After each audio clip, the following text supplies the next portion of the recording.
This is MJ. Welcome to another Star Wars comic book review. This time I'm going to be talking about Star Wars Age of Rebellion, Lando Calrissian.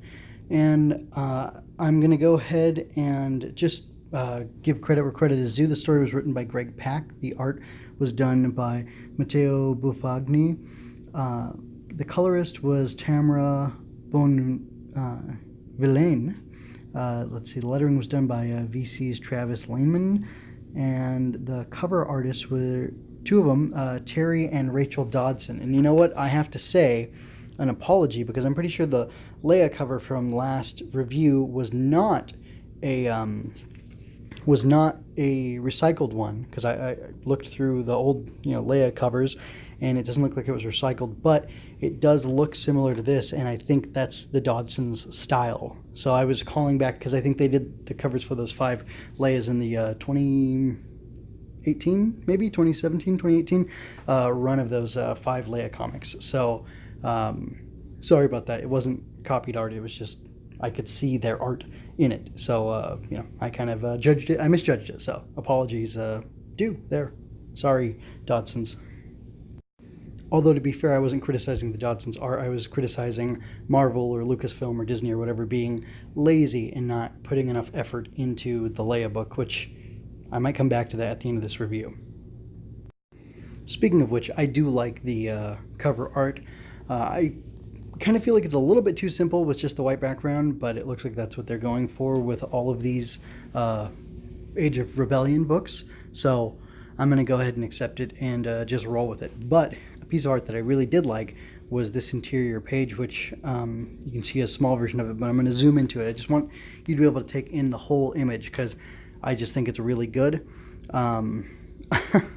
So I think that just the composition of this shot is really good. The colors are great.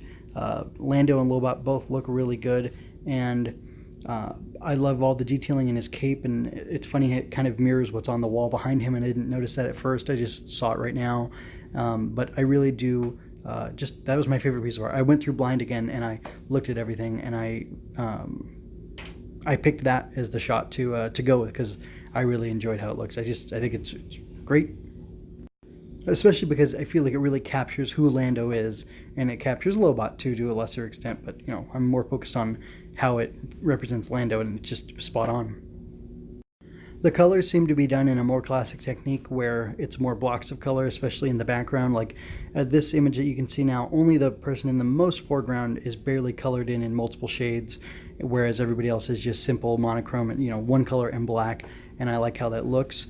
But they don't lose any detail on, like, they put all the focus and effort into the art of the ship, or there's 2 ships really there, and then they go very, with the people in the, I guess, foreground or maybe even midground, you could call it, they have a little bit of details, and then way in the back, everybody except for Lando and the person that he's kicked in the face for some reason, which I'll get into that when I talk about the story.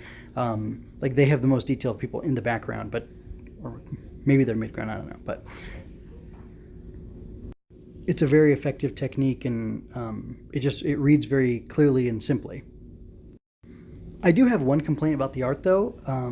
The way they colored Lando, especially his hair, although maybe even the way his face is drawn, it makes him look older, and it makes him seem like, I don't know, maybe current Billy D, like a 30-year difference to some extent. Like, it just, he doesn't have the same feel of youth that he does in the movie. He even looks a little thicker, and I don't know, he's just drawn differently, and the likeness, it's not too far off. It just was a little bit distracting. I thought, man, how old is this Lando supposed to be? And then I realized it's before Empire Strikes Back, so not that old, or it looks like it's definitely before Empire Strikes Back. But one thing I really did like is the Magnate. The design of that character is really fantastic, very imaginative. I mean, I guess it's just a big bug, but it's a big bug with teeth and little, I don't know, nubby tendril things, or little, mouth legs or whatever on the side of its mouth. And that's really creepy. And they also make it very expressive. And that's really impressive. And I liked it a lot. And I guess we owe Matteo Buffagni like a debt of gratitude for doing such a good job on that. So that's cool. Before I really get into the story, I'm going to go ahead and give this a recommendation and say that if you haven't picked this up yet, you should go ahead and buy it.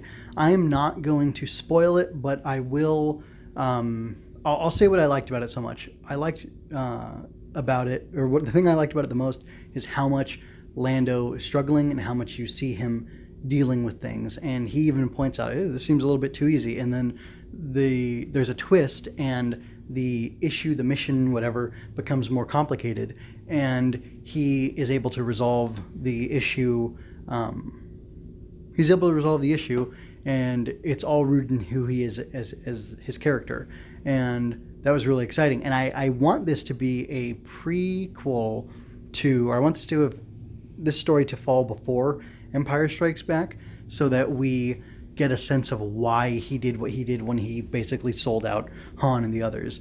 And I think that would be really satisfying.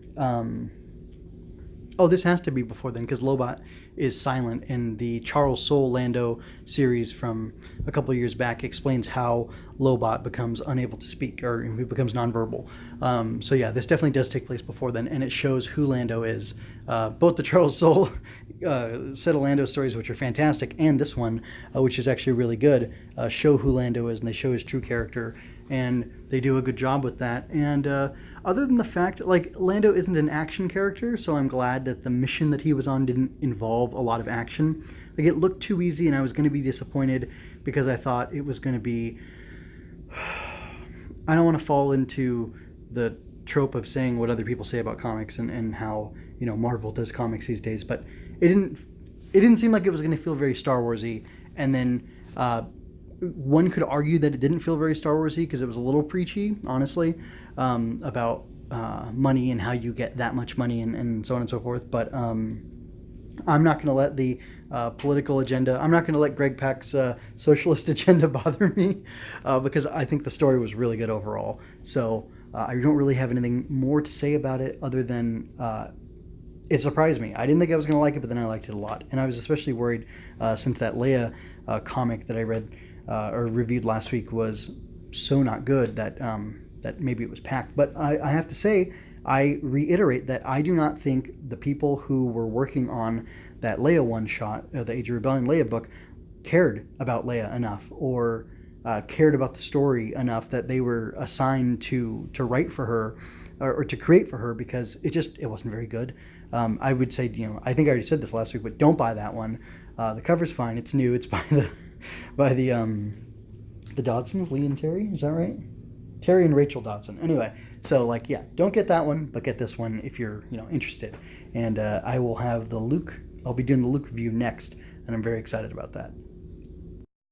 If you're reading along, so to speak, with all of these comics and you really like that Leia one, tell me about it. Tell me why. Tell me where I'm wrong. I'm interested to know. I'm always open to criticism and critique and everything like that. And if you have anything Greg Pak did that's amazing that you want to point me to so I can get a better sense of who he is as a creator, I would really appreciate that too. If you're enjoying what I'm doing, I want to ask you to engage with the video, because that's really apparently the thing that's going to help me out, help me grow the channel. So if you like, if you share, if you comment, that'll definitely help me out. It'll help me grow. And if you want to help yourself out because you enjoy my work so much, you can subscribe, ring that bell so you get notifications every time I do the stuff. Every time I release a video or review of either this or my tokusatsu stuff or my anime like Kingdom Hearts Queen of Sorrows that I'm doing, which is about Mobile Fighter G Gundam. Anyway, you can catch all my stuff in the end card of the video here, where I have other things that I do displayed. Anyway, you can also visit mjmunoz.com, which is my home online where I do all my stuff, and I have everything mirrored there. And yeah, that's it. I want to thank you for sharing your time with me, and wish you a Merry Christmas. No, and tell you, may the Force be with you.